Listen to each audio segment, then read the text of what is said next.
په غزني ولایت کې د یوې پاکستاني لوبډلې په شمول د 19 لوبډلو ترمنځ د نیزې وهنې سیالۍ ترسره شوې. د نیزه وهنې دغه سیالۍ د غزني ولایت اندړ ولسوالۍ علیجان کلي کې د 19 لوبډلو ترمنځ ترسره شوې. په یادو سیالیو کې د یوې پاکستاني لوبډلې په شمول غزني، پکتیا، پکتیکا او خوست لوبډلو ګډون کړی و. دغه سیالۍ د جمعې په ورځ له غرمې وروسته پیل شوې او تر ماښام 6 بجو دوام وکړ. په یادو سیالیو کې 19 واړو لوبډلو په خپل وار سره لوبې ترسره کړې چې پایله کې د پکتیکا ولایت لوبډلې لومړی مقام او د ذکر شوو لوبو اتلولي خپله کړه. غلام نبي او لالی بدر چې له پکتیا ولایت نه غزني ولایت ته د نیزه وهنې په موخه راغلي وایي له پکتیا 4 لوبډلو د نیزه وهنې په دغه لوبو کې ګډون کړی او له لوبو خوند اخلي، خو یوه لویه ستونزه چې نیزه وهونکي ورسره لاس او ګریوان دي د معیاري لوبغالي نشتون دی.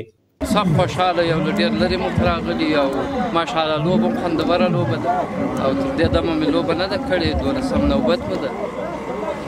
ډېر جام په دې وړتیالیو کې ګډون کړی. لوبه خو تر اوسه پورې الحمدلله ډېره خوندوره روانه ده. د خپله چې د موږ کوم د پکتیکا ټیمونه دي، یو ټیم هغه د اوس روان د شروع د لوبه او 2-3 ټیمونه لا پاته دي.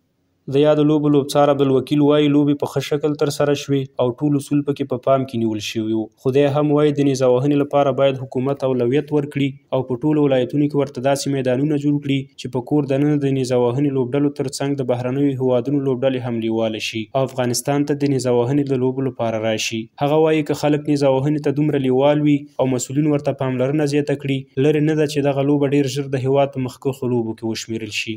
مشکلات موږ د رسمي میدانونو لرو، د رسمیاتو لرو، موږ دا لوبه د موږ داسې یعنی موږ ډېر کوشش کړی د موږ ته څو وارې موږ دوی ته یادوري کړې ده.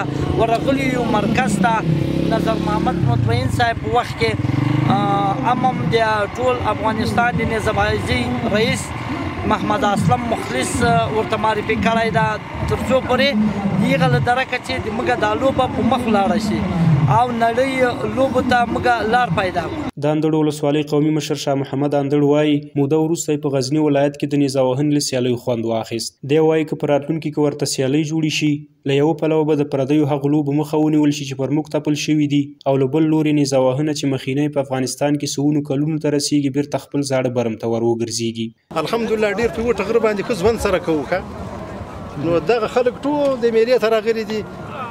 په هر وخت کې د غزني ولایت د اندړو د ولسوالۍ تکړه نیزه بازان دي. په سر کې فتح محمد خان شیرګروال ده، دوم حاجي صاحب تاج دي، تکړه نیزه باز ده. نن وخت کې سپینګیری ده که نو الحمدلله د رحمت الله ټیم ده، د محمد انور ټیم ده، د عبدالله دلورسي ټیم ده، د حاجي صاحب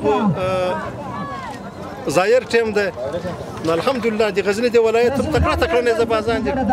ټول ولایتونه له خوست چې راغلي دي، له شمول د پاکستان چې یو ټیم راغلی ده. په دې وروستیو کې د غزني په شمول په یو شمېر نورو ولایتونو کې هم د نیزه وهنې ترڅنګ یو شمېر هغه لوبې چې اوږده موده یې میدانونه ساړه شوي وو بیرته ورته خلکو مخه کړي او له ورځې بلې ته یې مینوال په زیاتېدو دي. خو ولسي وګړي هم له حکومتي مسؤلینو غواړي چې د نیزه وهنې او نورو هغو لوبو چې له پیړیو په افغانستان کې رواج دي باید کار وشي او لوبغاړو ته یې ټولې اسانتیاوې برابرې شي.